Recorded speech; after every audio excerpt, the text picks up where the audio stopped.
আজকে আমরা এসেছি একটা ঘর রং করার জন্য। তো প্রথমত আমরা রুমটাকে ঘষিয়ে নিলাম, তারপরে আমরা বাউন্ডারি মার্ক করেছি। যেহেতু উপরে বাউন্ডারি রং হবে, বর্ডার রং হবে, এই জন্য আমরা মার্ক করে নিয়েছি। এখন আমরা রং প্রস্তুত করতেছি। রং প্রস্তুত খুব সুন্দর করে রং প্রস্তুত করে নিতে হবে, তা না হলে কালারটা ভালো আসবে না। আমরা উপরের বর্ডারটা শুরু করলাম। প্রথমে আমরা উপরের বর্ডারটা কাজ করব, তারপরে নিচে যে বর্ডার আছে ওইটা করব। আমরা অলরেডি এটা উপরের বর্ডারটা কমপ্লিট করে ফেললাম।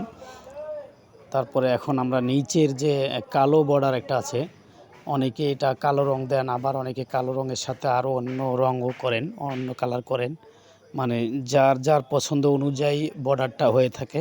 তো এই বাড়িতে আমরা ওনার যে পছন্দ কালো, সে কালো রং দিয়ে আমরা কালো বর্ডারটা করতেছি। উপরে যেহেতু একটা বড় বর্ডার হয়ে গেছে, নিচে এটা ছোট্ট একটা বর্ডার করলাম।